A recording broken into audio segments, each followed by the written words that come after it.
My name is Rachel Thompson. I'm 42 years old, and this is the story of how my sister learned the most valuable lesson of her life. Have you ever been looked down on by your own family for the life choices you've made? If so, this story is for you.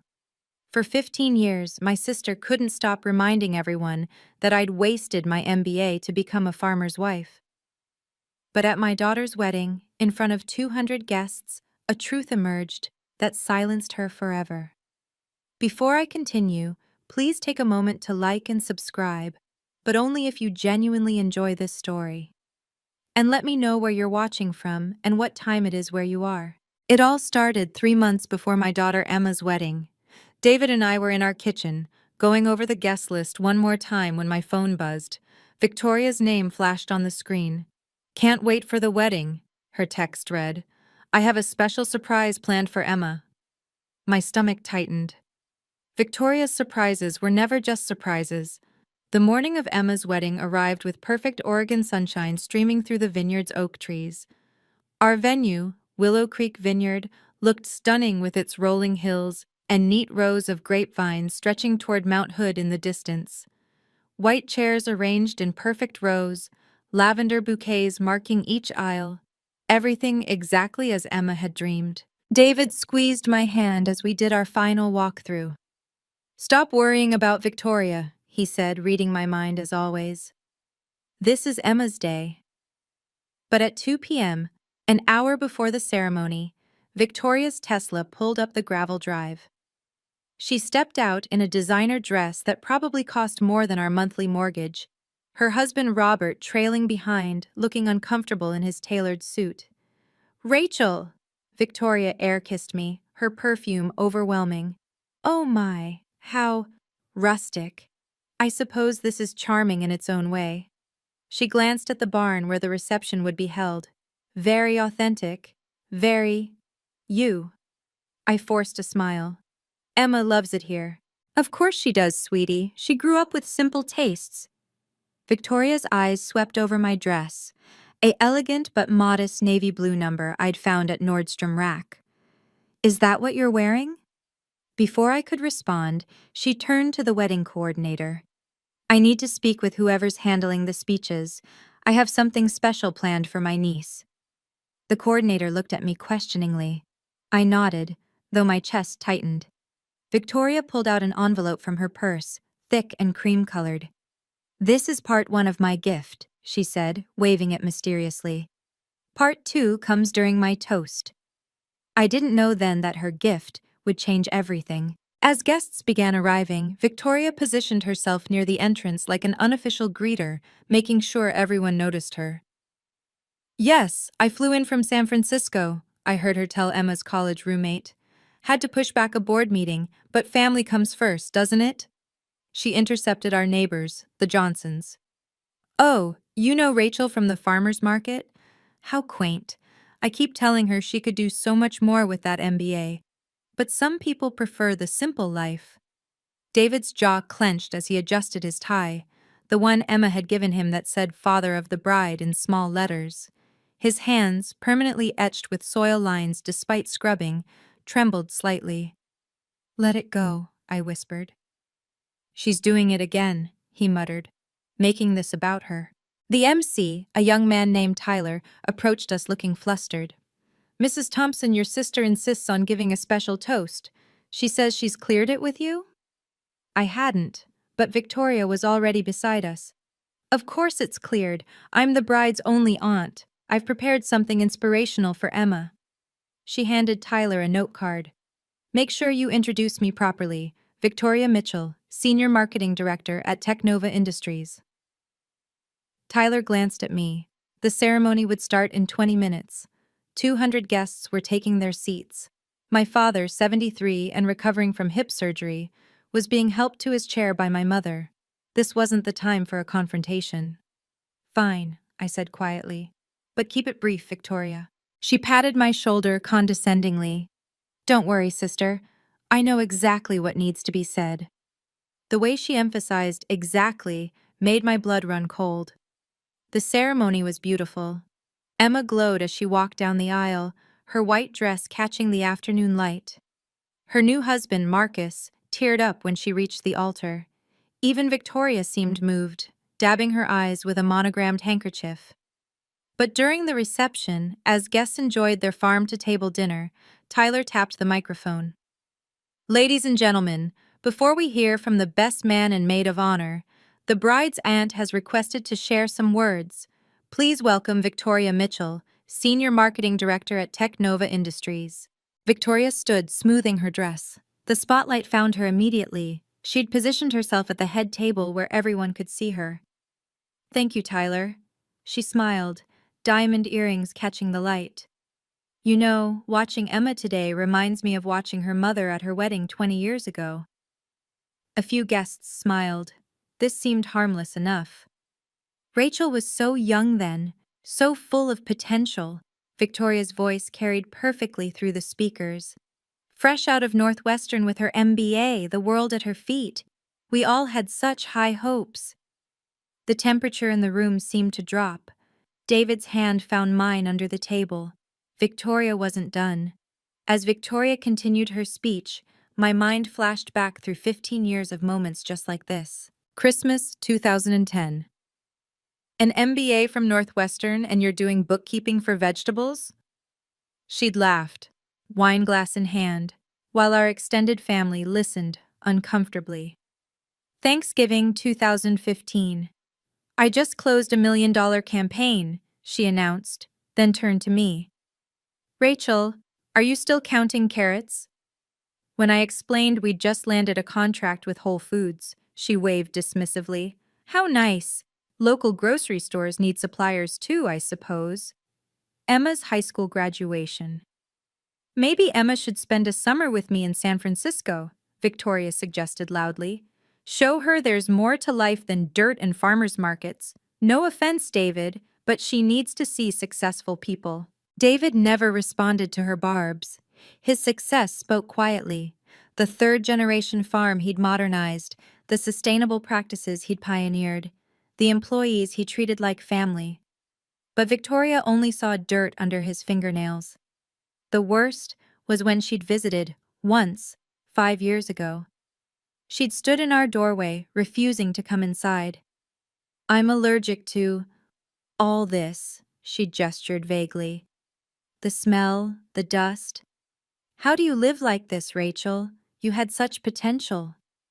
Her own children, whenever we saw them at family gatherings, would wrinkle their noses when Emma hugged them. "Mom says you smell like farm," her daughter had once announced. Victoria hadn't corrected her. Each slight had been small enough to seem petty if I complained, but together they'd worn grooves in my heart. My parents noticed but said nothing. Victoria had always been the golden child, the one who'd made it. Now, standing before 200 guests at my daughter's wedding, Victoria was doing it again. But this time something felt different. David's calm beside me wasn't resignation, it was anticipation. "Patience," he'd always said. "Success doesn't need to announce itself." I thought he meant it philosophically. I didn't know he meant it literally. Not until Tyler started checking his phone repeatedly, glancing toward the entrance with increasing frequency. Something was about to happen. Victoria's speech continued, each word carefully chosen to wound while maintaining plausible deniability. When Rachel told me she was marrying a farmer, Victoria paused for effect. "I thought it was a phase. You know, some women go through that back-to-nature thing." Several guests shifted uncomfortably. But 20 years later, here she is, still persevering. The first sign of her contempt was always the refusal to visit. In 15 years, Victoria had come to our farm exactly once. She'd lasted 10 minutes before claiming allergies and waiting in her car. When Emma had won her 4-H championship at 16, a huge honor in our community, Victoria had declined the celebration. "I don't do barns," she'd texted. "Send pictures." Send? But it wasn't just the absence, it was the active dismissal. When Emma had posted about her acceptance to UC Davis's agricultural business program, Victoria had commented publicly, "Well, I suppose someone has to do it. Thank goodness my kids aim higher." The second sign was how she'd poisoned her children against us. Last Christmas, Her son had refused to eat our contribution to dinner, organic roasted vegetables from our farm. Mom says we don't know what's really in organic food, he'd announced. She says it's just marketing for people who can't afford real quality. Her daughter had been worse. At our father's 70th birthday, she'd loudly asked Emma, "Don't you want to do something important with your life? My mom says your mom wasted her education. You don't want to end up like that, do you?" Emma had cried the whole drive home. Now Victoria was building to something, her voice rising with false concern. "I just hope Emma remembers that she doesn't have to limit herself. That just because her mother chose to—" She paused, searching for words. "Step back from ambition doesn't mean she has to." Marcus's parents exchanged glances. His mother, a federal judge, raised an eyebrow. His father, a pediatric surgeon, set down his wine glass rather firmly. David remained perfectly still, but I noticed him check his phone. A small smile played at his lips. "Almost time," he whispered. "Time for what?" If I stayed silent now, the damage would ripple far beyond this moment. Emma's shoulders were already hunching inward, that same defensive posture she'd developed in high school when Victoria's comments had filtered through the family. She'd started lying about what her parents did, telling friends her dad was in agricultural management instead of proudly saying he was a farmer. Marcus kept glancing at her with concern. They'd fought about this before. Emma's shame about our life, her constant need to prove she was more than just a farm girl. It had taken 2 years of therapy for her to work through it, to stand tall when she talked about joining the family business after graduation. Now Victoria was undoing all of that in front of everyone who mattered to Emma. David's family sat at table 3, his brother and sister who'd stayed in farming, who'd built their own successful operations. They looked uncomfortable, embarrassed for us. His mother, 80 years old and sharp as ever, gripped her cane tighter with each word Victoria spoke. But it was my parents I worried about most. My father, who'd worked construction his whole life to put Victoria and me through college, stared at his plate. My mother had tears in her eyes. They'd always made excuses for Victoria. "She's just driven," they'd say, or "success changes people." If I let this continue, Emma would spend her honeymoon apologizing for us. She'd distance herself from the farm, from the life she actually loved. Marcus's family would always wonder what kind of people we really were, and David, patient, kind David, deserved better than to be dismissed as just a farmer at his only daughter's wedding. Victoria was still talking. "I've prepared something special to help Emma start her new life properly." That's when Tyler practically ran to the microphone. My internal battle raged as Victoria reached for the cream envelope she'd been waving around. Every instinct screamed at me to stand up, to stop this public humiliation. But wouldn't that make me the crazy sister who ruined the wedding? The one who couldn't take a joke? Victoria had perfected the art of plausible deniability, every insult wrapped in concern, every dig disguised as advice. "Before Emma opens my gift," Victoria continued, "I want her to know that success isn't about settling. It's about reaching higher than your circumstances." Your circumstances. As if our life was something to overcome. I thought about the MBA diploma hidden in my home office drawer, the one I'd never hung because Victoria had made me ashamed of what I'd done with it. The job offers I'd turned down to build something meaningful with David. The sustainable agriculture conferences where I spoke about financial planning for small farms, never mentioning them to family because Victoria would mock them. For 20 years, I'd chosen dignity over confrontation. But dignity without boundaries was just doormat behavior dressed up in nice clothes. Emma's best friend was recording the speeches. This would live forever on social media unless I acted. But how could I stop it without becoming the villain? David squeezed my hand 3 times, our old signal for trust me.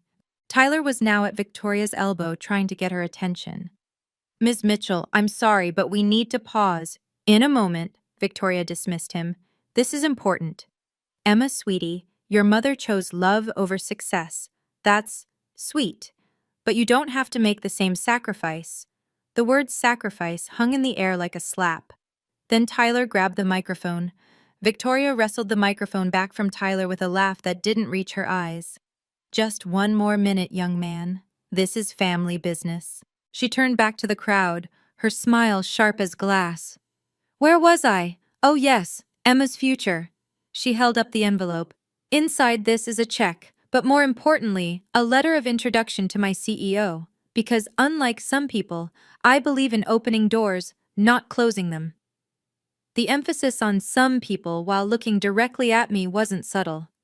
You see, Victoria continued, her voice syrupy sweet, not everyone needs to peak at 22 with an MBA they'll never properly use. Emma, darling, you're young. You don't have to follow in your mother's footsteps. You don't have to settle for… She gestured vaguely at the barn, the vineyard, our family's table. This. Marcus's mother audibly gasped. Several phones came out, people were recording. I mean, it's admirable, really. Victoria's tone suggested it was anything but. Rachel found a simple man with simple dreams and decided that was enough. But Emma, you were raised to want more, weren't you? Even if your environment didn't always encourage it. David's brother started to stand, but his wife pulled him down. When I see David, Victoria continued, now fully performing, I see an honest, hard-working man, salt of the earth, as they say, the kind of person who keeps America fed. Important work, truly. Someone has to do it. The condescension dripped like honey from a knife. But Emma, sweetie, you have options, real options. You don't have to limit yourself to farmers' markets and fruit stands. You could live in a real city, work in a real office, make real money. Emma's face had gone from red to white. Marcus held her hand tightly. So here's my gift. Victoria started to open the envelope. Tyler practically shouted into his own microphone. Ladies and gentlemen, I'm so sorry to interrupt, but we have a special announcement. The room erupted in uncomfortable whispers. 200 guests suddenly found their plates, their phones, or the ceiling fascinating, anywhere but the train wreck unfolding at the head table. At the Northwestern alumni table, my former classmates exchanged knowing looks. Dr. Patricia Chen, now a Fortune 500 CFO, shook her head slowly. She'd tried to hire me 3 times over the years, and I'd turned her down each time. I wondered if she finally understood why I'd been reluctant to enter that world. Is she drunk? I heard someone whisper. This is so inappropriate, came another voice. Poor Emma. My cousin Linda was already typing furiously on her phone, probably updating the family group chat that Victoria had removed herself from years ago, claiming she was too busy for constant notifications. But Victoria seemed oblivious to the shifting mood, or maybe she fed on it. Don't look so shocked, everyone. Sometimes truth needs to be spoken, even at celebrations. Especially at celebrations. How else will Emma know she can escape this? That's enough. David's father, William, stood up. At 75, he still commanded a room. Young lady, you're disrespecting my family. Victoria laughed. Your family? With all due respect, Mr. Thompson, your family is exactly what I'm trying to save Emma from. 3 generations of the same thing? Where's the growth? Where's the ambition? Emma was crying now, silent tears streaming down her carefully done makeup. Marcus whispered urgently in her ear, but she shook her head, frozen. My mother stood shakily. Victoria, please, this is neither the time nor… Mom, you've enabled this mediocrity for years, Victoria snapped. Always defending Rachel's choices, pretending it's noble to waste potential. The wedding photographer had stopped taking pictures. The videographer had lowered his camera. Even the catering staff stood frozen in the doorway. Tyler looked desperate. Mr. Harrison is here. But Victoria waved him off, building to her grand finale. So Emma, before you open my gift, promise me, promise us all, that you won't settle for one of the most successful agricultural operations in the Pacific Northwest? The voice boomed from the entrance. If you've ever been in a situation where someone you love has publicly humiliated you, you know the feeling of wanting the ground to swallow you whole. But sometimes, the universe has other plans.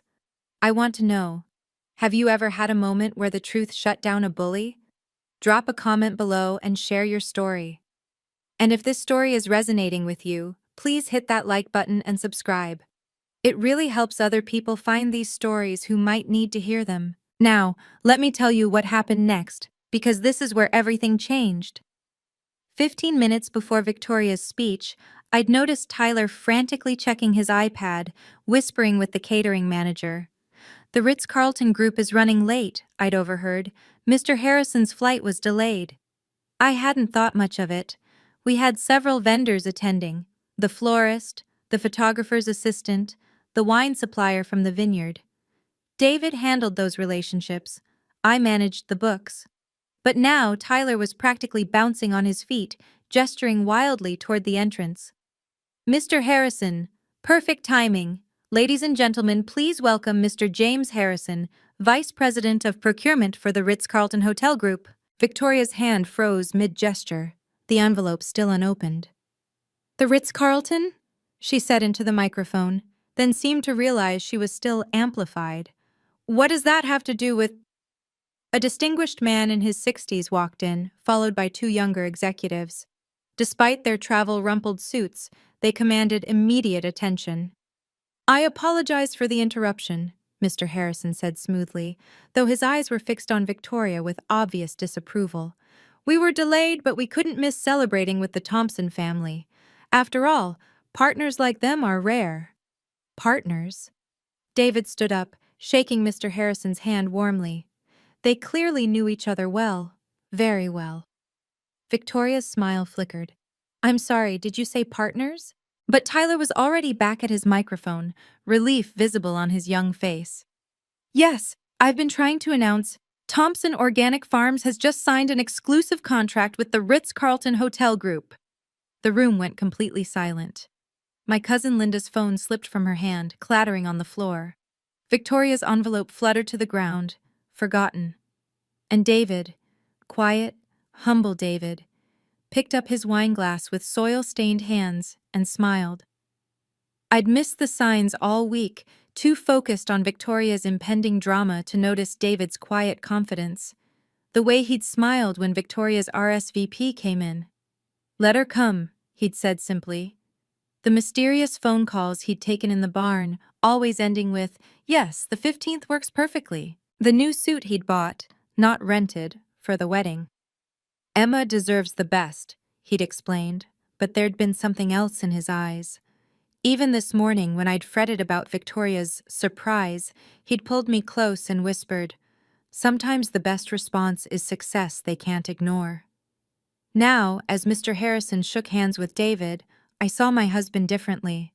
This wasn't the fumbling farmer Victoria painted him as. This was a businessman who'd quietly built an empire while she was busy mocking him. His phone buzzed on the table. He showed me the screen. A text from his lawyer. "Contract fully executed. Congratulations on the 2.5 M annual deal. Press release goes out Monday. 2.5 million. Annual." I looked at Victoria, still standing with the microphone hanging limply in her hand. Her company, despite all her boasting, had never landed a contract that size. I knew because she would have made sure everyone knew. "Should we tell them?" David whispered to me.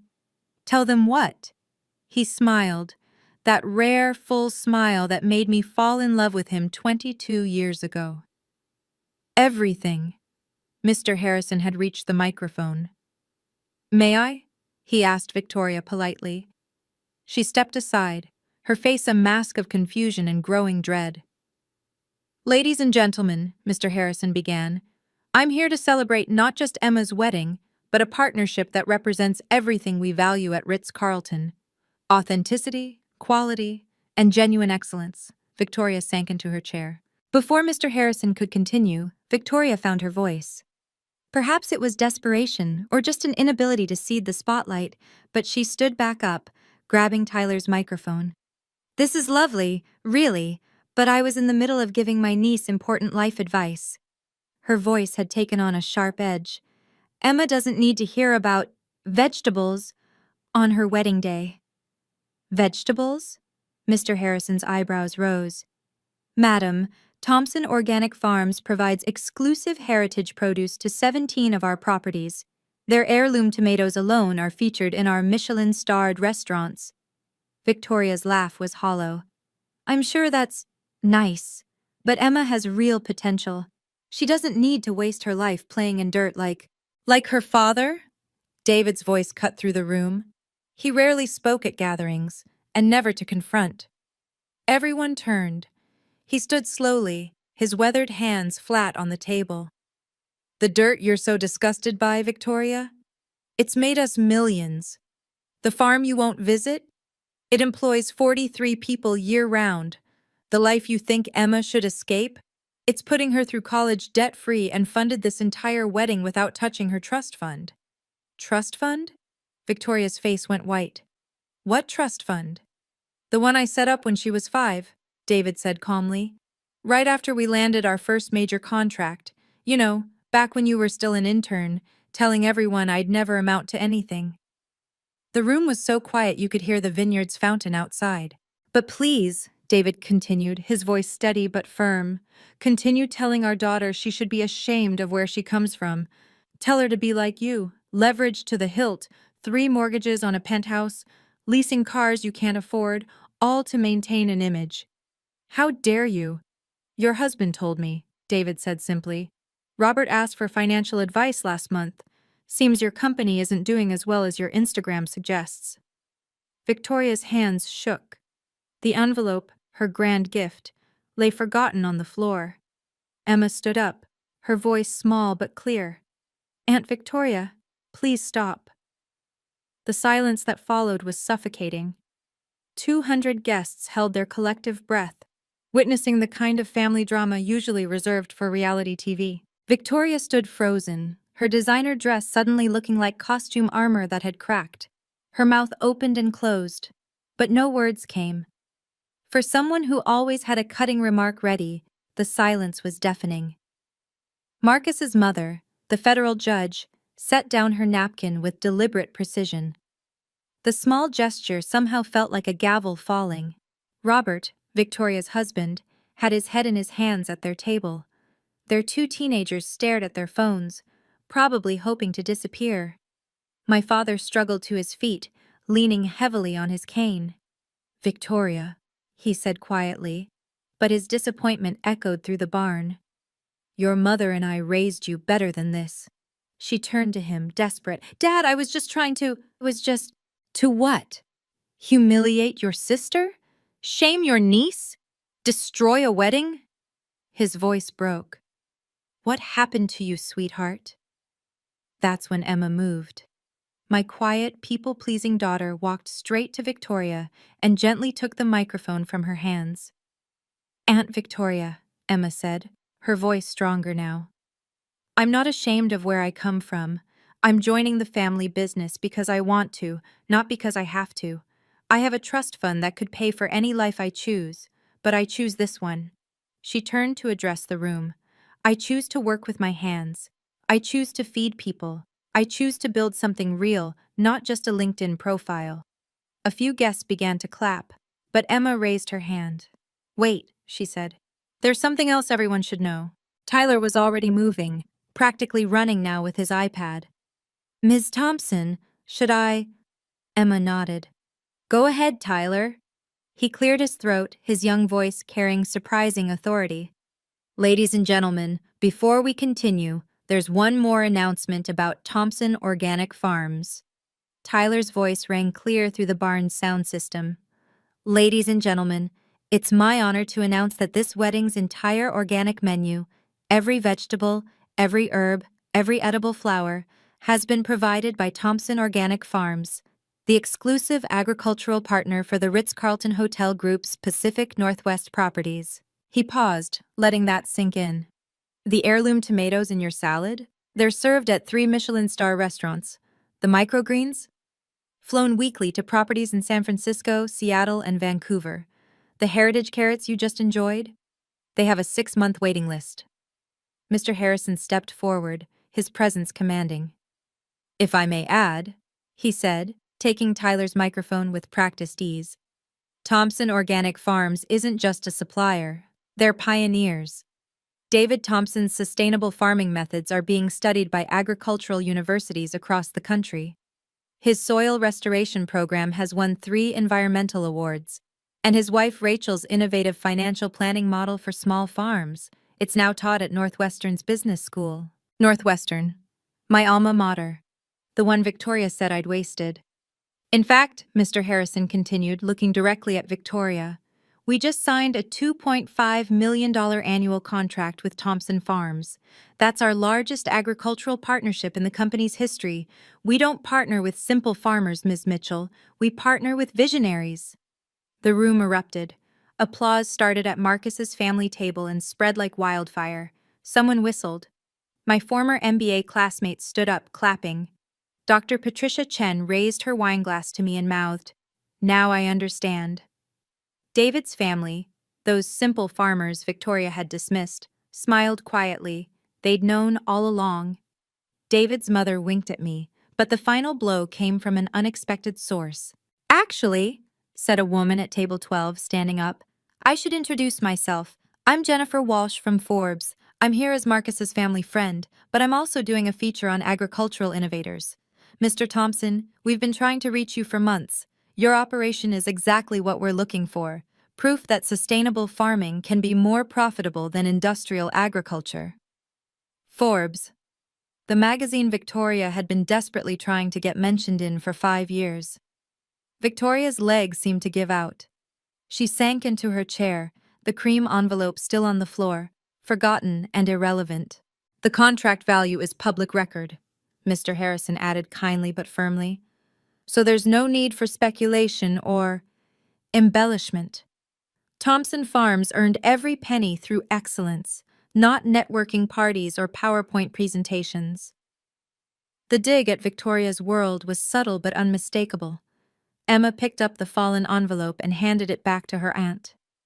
"Thank you for the gift, Aunt Victoria, but I already have everything I need." Victoria's face cycled through emotions like a broken traffic light: red embarrassment, white shock, green nausea. Her perfectly contoured makeup seemed to crack under the weight of her humiliation. I didn't," she stammered, but the words died. What could she say? That she didn't know her dismissed brother-in-law was a millionaire?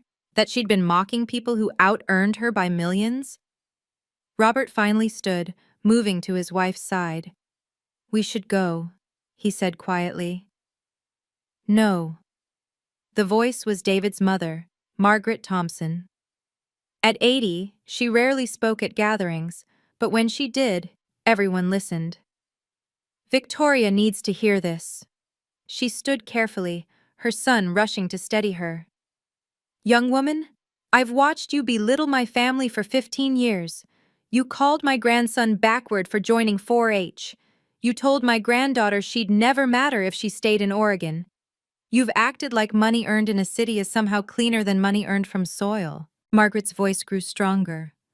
"My husband built this farm with his bare hands during the Depression. My son modernized it without losing its soul. And Rachel, the woman you say wasted her education, she turned it into an empire. What have you built, Victoria, besides debt and delusions?" The elderly woman's words hit like precisely aimed arrows. Marcus's mother, the federal judge, stood next. "If I may," Judge Harrison said, her voice carrying the authority of countless courtrooms, "I initially had concerns about my son marrying into a farming family. I thought, like you, Ms. Mitchell, that agriculture was somehow lesser. But I've learned something. Authenticity can't be bought or faked. The Thompsons have it, you, madam, do not." The Forbes journalist was typing rapidly on her phone, occasionally lifting it to record. This would be everywhere by Monday. Dr. Patricia Chen, my old classmate, stood up. "Rachel, I need to apologize. I tried to recruit you 3 times, thinking I was saving you from a dead-end life. I see now you were building something I never could, a legacy that feeds people, employs communities, and sustains the land. Victoria, you should be proud of your sister, not patronizing her." Even the catering staff began clapping. Victoria grabbed her purse with shaking hands, her designer heels clicking unsteadily as she stood. Her teenagers were already at the exit, mortified. But as she turned to leave, Emma's voice stopped her. "Aunt Victoria, your check." Emma held up the envelope. "I can't accept this. It comes with too many strings. Besides," she smiled sweetly, "I don't need your money. I never did." The final humiliation. Rejected charity from the niece she'd tried to save. Victoria fled, her husband and children trailing behind. The sound of her Tesla peeling out of the gravel parking lot was audible even inside the barn. That moment, watching Victoria realize she'd been the fool all along, was something I'll never forget.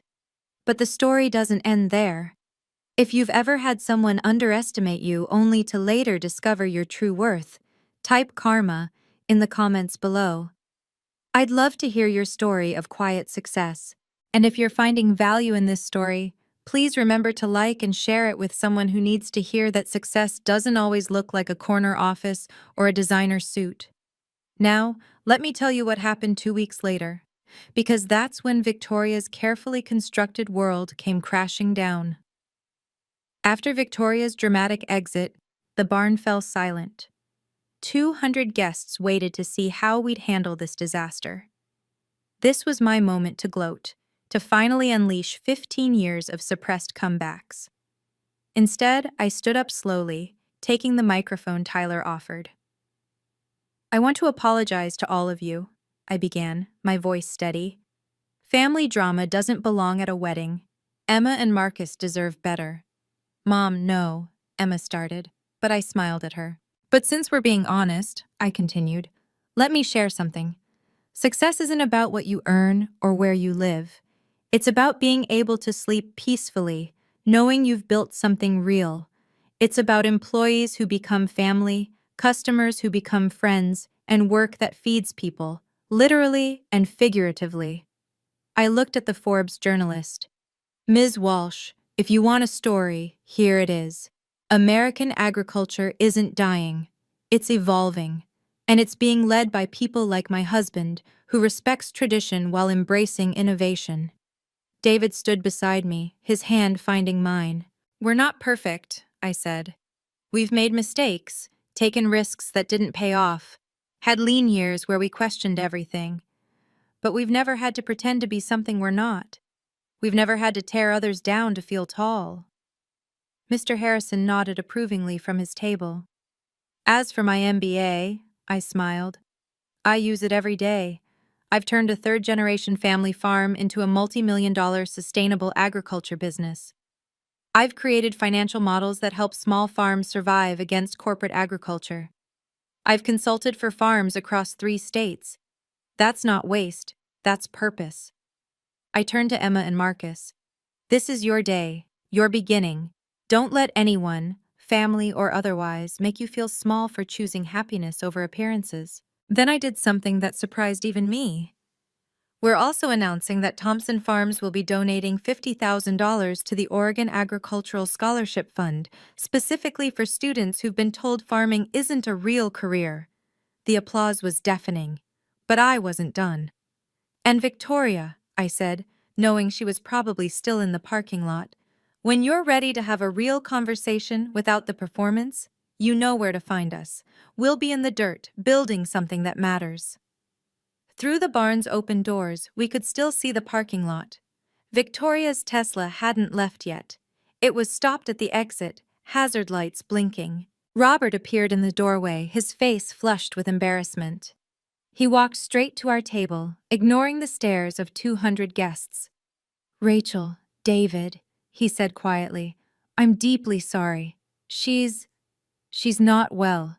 The company is failing. She's been hiding it for months, even from me. The house is being foreclosed. The cars are leased and behind on payments. Everything you saw today, the dress, the bravado, it's all desperation." I felt no satisfaction hearing this, only sadness. "She's been taking anxiety medication," Robert continued. "Drinking too much. The pressure to maintain the image, it's destroying her. And then to find out you've been successful all along, that she's been mocking people who could buy and sell us 10 times over." "Robert, David said gently. She's still family. Family she's treated terribly, Robert replied. I've watched it for years, said nothing. I'm complicit, but seeing her attack Emma at her wedding, his voice broke. That's our niece. What kind of people have we become? Marcus's father, the pediatric surgeon, approached. Robert, if she needs help, real help, I can recommend someone. Burnout and status anxiety are real medical conditions. Robert nodded gratefully. She's in the car, crying. She keeps saying she's ruined everything. And honestly, she has. Our kids won't speak to her. They're mortified. Through the window, we could see Victoria's teenage daughter approaching our table.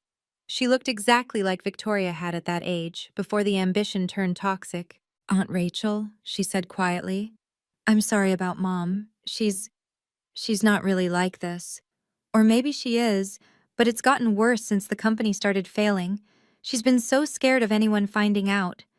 Sweetheart, I said, pulling her into a hug. Your mom is still my sister. She says things about you, the girl whispered. But I know they're not true. I follow the farm on Instagram. I've seen the awards, the articles. I even wrote a school paper about sustainable agriculture using your model. Victoria's own daughter, secretly admiring what her mother mocked. Robert gathered his children. We're going to go. Emma, Marcus, I'm so sorry. Your wedding is beautiful. Don't let this ruin it. As they walked to the parking lot, Victoria never got out of the car. Through the tinted windows, we could see her hunched over the steering wheel. The Tesla finally pulled away, taking with it 15 years of carefully constructed superiority. 2 weeks after the wedding, I was in my office reviewing contracts when my phone rang. Victoria's name appeared on the screen. I'd been expecting this call. Rachel? Her voice was small, nothing like the commanding tone from the wedding. Can we talk? I set down my pen. I'm listening. She paused, and I heard her take a shaky breath. Technova filed for bankruptcy yesterday. The board fired me last week. They found out I'd been inflating our numbers to investors. I could face charges. I stayed silent, letting her continue. Robert's leaving me. He says he can't watch me destroy myself anymore. The kids are staying with him. They won't even look at me. Her voice cracked. I've lost everything, Rachel. Everything I said mattered. What do you need, Victoria? She sobbed. I need $50,000 just to get through the legal fees, to keep me out of jail. I know I have no right to ask. I know what I've done to you, to David, to Emma. But you're my sister, and I have nowhere else to turn. $50,000, the exact amount we donated to the scholarship fund.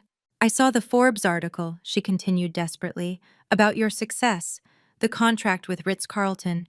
You can afford it. I'll pay you back, I swear. I'll do anything. I'll work at the farm. I'll apologize publicly. Whatever you want. Victoria, I said carefully, when was the last time you visited Mom and Dad? What? Christmas 2 years ago. Try 3 years. When did you last call Emma just to talk, not to criticize? Silence. When have you ever, in 15 years, said anything positive about our life? I was jealous, she burst out. Is that what you want to hear? I was jealous and petty and cruel. You had everything, real love, purpose, authenticity. I had debt and lies and a husband who stayed for the kids. I attacked you because your happiness made my emptiness unbearable. It was the first honest thing she'd said in years. Please, Rachel, I know I don't deserve mercy, but I'm drowning. I thought about David's words. Success doesn't need to announce itself. I thought about Emma's grace at her wedding. I thought about the scholarship fund, helping kids who'd been told they weren't enough. Victoria, I said finally, I won't give you money. Her sob was audible through the phone. But I will give you something else. I won't give you money, I repeated, but I'll connect you with a financial counselor who specializes in bankruptcy and recovery. Her name is Sarah Chen. We went to Northwestern together. She helps people rebuild after financial crisis, and she does it with dignity. Victoria was quiet, processing this. I'll also give you the contact for a therapist who works with status anxiety and identity crisis. Dr. Morrison helped Emma when your comments were affecting her self-worth. He's excellent. Rachel, I need cash, not... No, Victoria. You need to rebuild your life on something real, not another bailout that lets you avoid consequences. The 50,000 would be gone in 3 months and you'd be right back here. You're punishing me. I'm breaking a cycle, I corrected. Mom and Dad always bailed you out.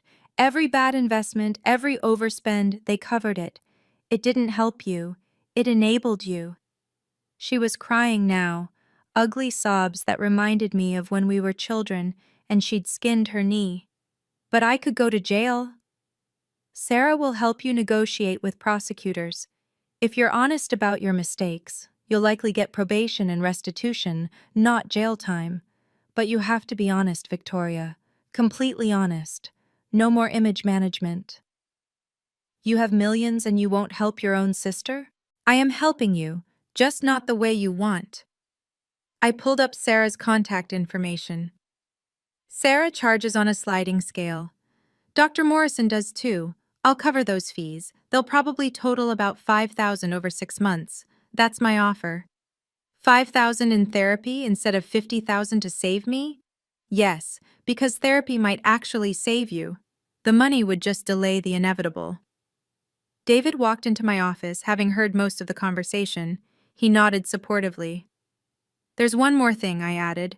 If you take this offer, you need to apologize to Emma. Really apologize. Not a text, not a card, face to face. And you need to mean it. She'll never forgive me.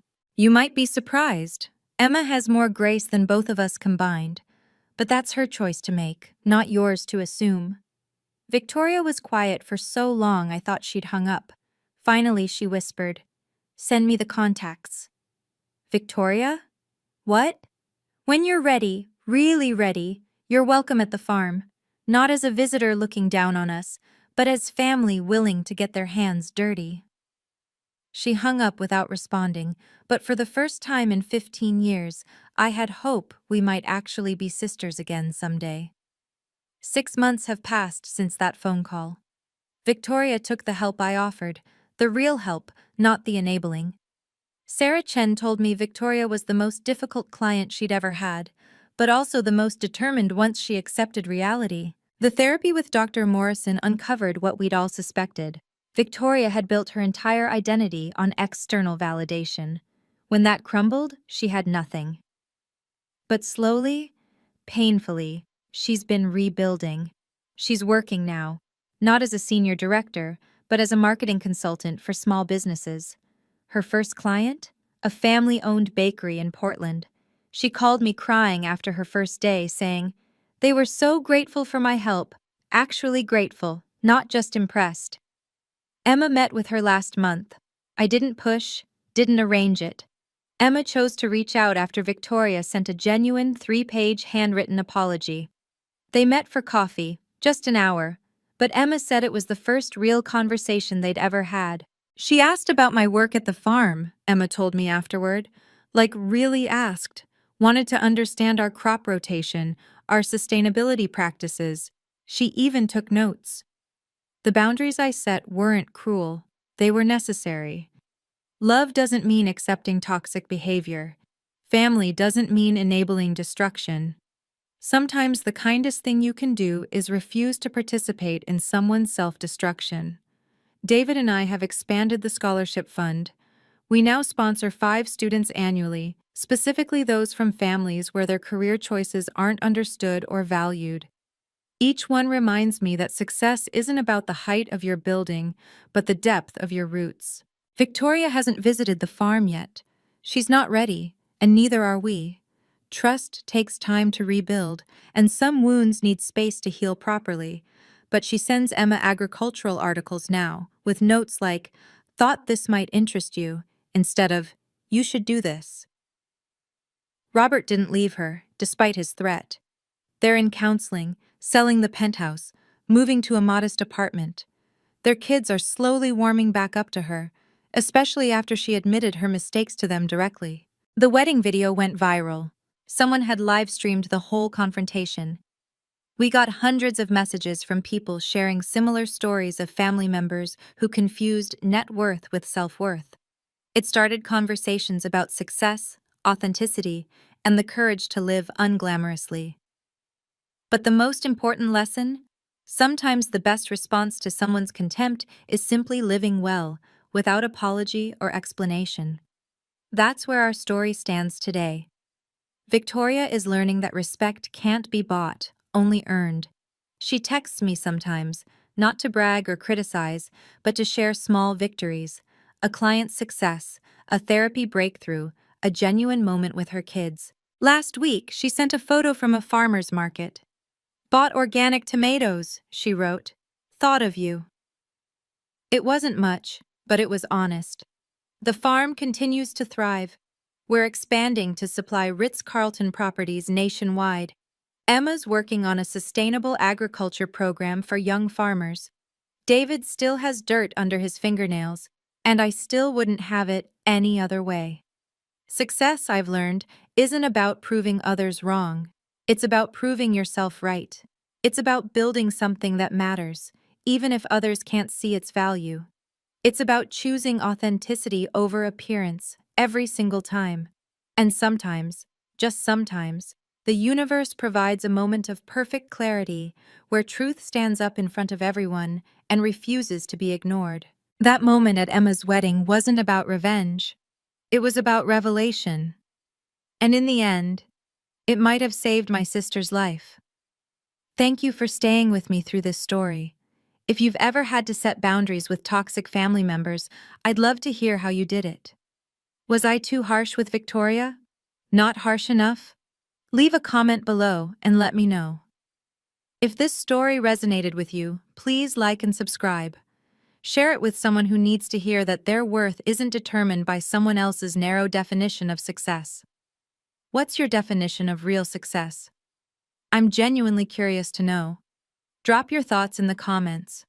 Until next time, remember, your value doesn't decrease based on someone's inability to see your worth.